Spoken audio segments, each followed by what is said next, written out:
Au gouvernement. La parole est à Monsieur Christian Jacob. Merci, Monsieur le Président. Monsieur le Premier ministre, vous aviez juré que le matraquage fiscal que vous imposez aux Français ne concernerait que 10% des contribuables les plus fortunés.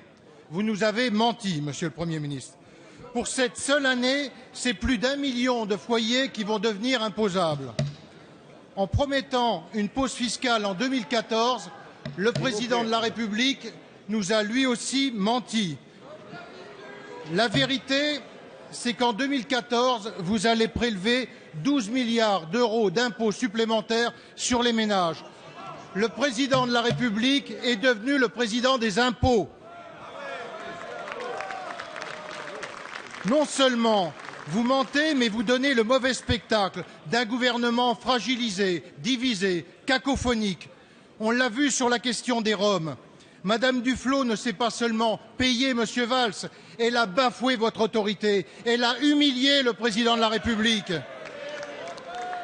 Monsieur le Premier ministre, nous ne supportons plus que vous soyez le simple notaire d'un contrat de mariage entre le PS et les Verts.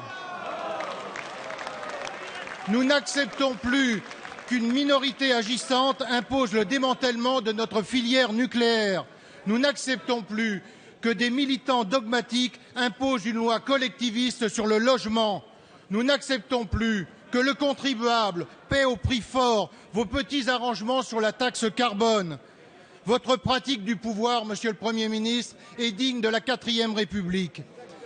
Quand allez-vous assumer vos responsabilités? Quand allez-vous cesser de jouer les Verts contre la France? Merci, Monsieur le Président Jacob. La parole est à Monsieur le Premier ministre. Monsieur le Président, Mesdames, Messieurs les députés, Monsieur le Président Jacob, bon, vous êtes dans votre rôle d'être dans la polémique. S'il vous plaît. Vous êtes dans votre rôle d'être dans la polémique d'une opposition qui se caricature elle-même. Si je voulais être cruel, Monsieur Jacob, vous voyez que mon lapsus est révélateur. C'est vous qui nous faites la leçon? C'est vous qui oubliez l'état dans lequel vous avez laissé le pays? C'est vous qui oubliez les 600 milliards de dettes supplémentaires?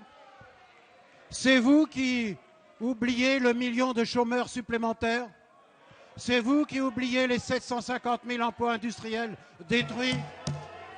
Vous devriez réfléchir avant de parler et surtout commencer à balayer devant votre porte pour le triste bilan qui est le vôtre, l'affaiblissement de la France auquel vous avez conduit.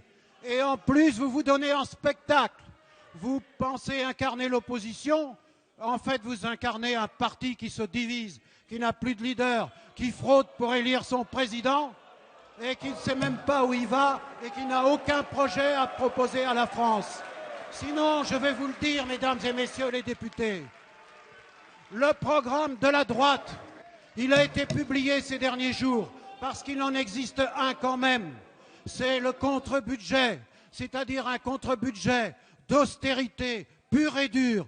Eh bien, moi, je ne veux pas l'austérité pour la France. Je ne veux pas le programme de l'Espagne. Je ne veux pas le programme du Portugal. Je ne veux pas ce qu'on fait subir aux Italiens ni aux Grecs.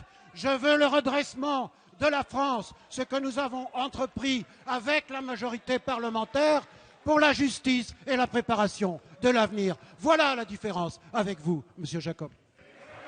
Merci, Monsieur le